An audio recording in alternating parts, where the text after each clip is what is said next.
キャラバンはこんな感じで電気使ってます、電気と冷蔵庫とヒーターとポンプ。電気っていうか照明な。そう、こんな感じで使ってます。バッテリーのおかげでいろいろ電気が使えてるんですけど、今回はそのバッテリーを交換する内容です。はい。なぜ交換するのですか？一番最初ディープサイクルバッテリー使ってたんですね。懐かしいねこれね、はい、それで去年ねリチウムバッテリーに変えました。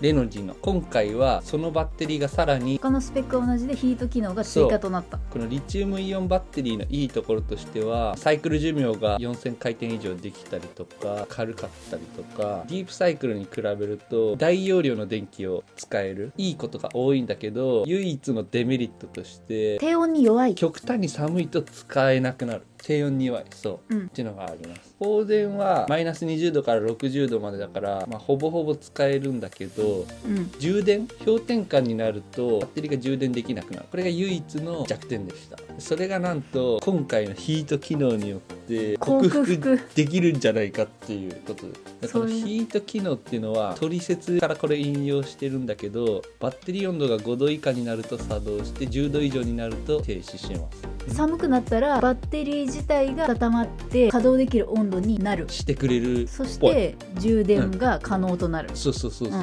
他のスペックは変わんないんでそれができるんでしょ、そうそうそう、いいじゃん。それには条件があって、バッテリーに4アンペア以上の安定的な充電電流が来てる時にそのヒート機能が発動するらしい、でこれがあったらなかなかないんだけど、車内が氷点下になってる時にこのバッテリーが充電ができる、でもありえるようになる。寒いところ行ったりするやん、雪深いところとか。冬に北海道行った時はなったかもしれない。でこれキャラバンの電気系統を図にしたものなんですけど、こんな感じで配線を組んでます。これの詳細の説明は前出したリチウムイオンバッテリーに交換したっていう動画で詳しく出してるので、そっちを見てください。今回はこの真ん中のバッテリーを交換するっていう内容です。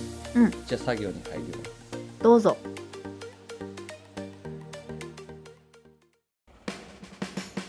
なんか作業するために出発した瞬間に雨降ってきた。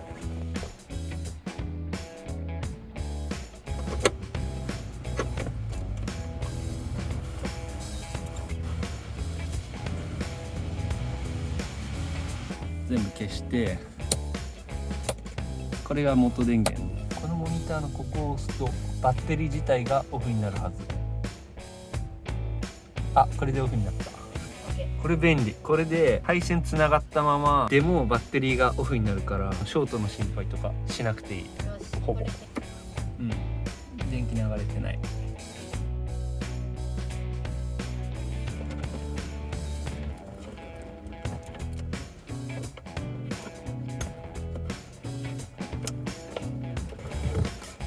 動いてない数字。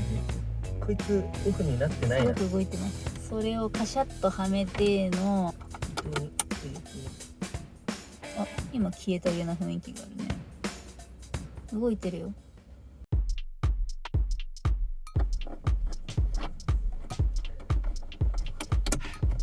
し。実演いたしま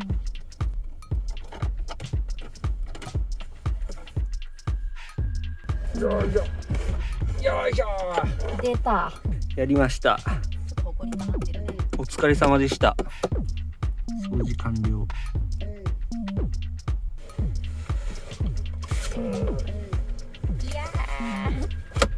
た目の違いはあんまりわからない。見た目は変わらず、中身がアップグレードですね。そのセルフヒート機能とやら、実力見せていただきたいね。これはね、締めすぎは要注意だから。このぐらいかな。きたきた。オッケー。ここはちょっと強めに締めた。ほんでこれをぶっ刺して。まだしたらそこにモニターに表示されるね。そう。まだモニターついてないからオフのはず。はい、行きまーす。感電しませんように。あ、通電もしない。モニターつかない？ついてないまだ。よし。パチ。イ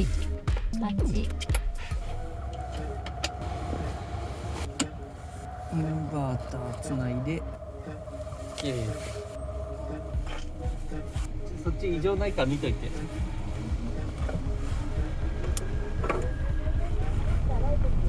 ついた。あ、充電機能。メインバッテリー復活。モニターついた。特にオンの操作してないけど、メインバッテリーをつないで、なんか多分走行充電がもう始まってんな。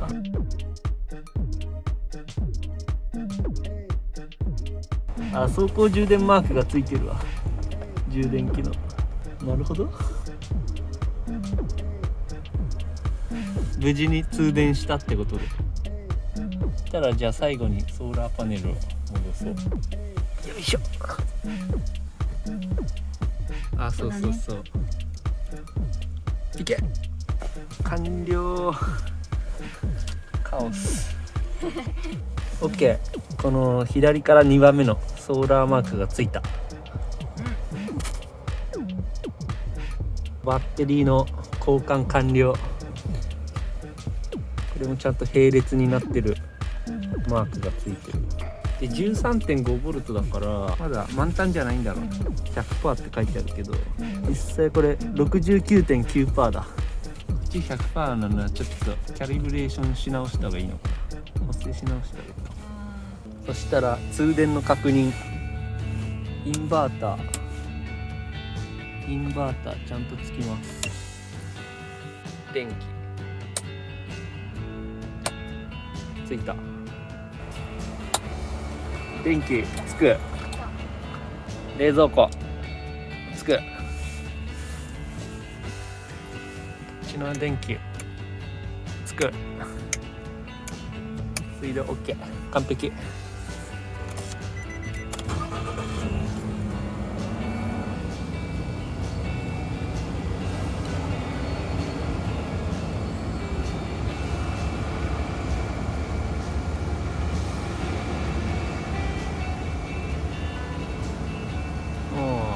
走行充電はちゃんとできてそうだな。358ワット、26アンペア、72% にちょっと上がった。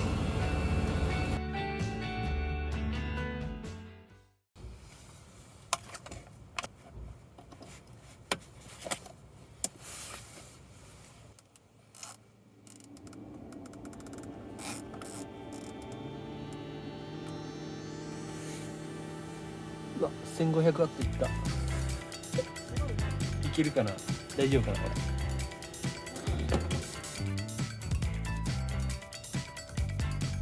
れ最初1500ワット出て、その後切れた。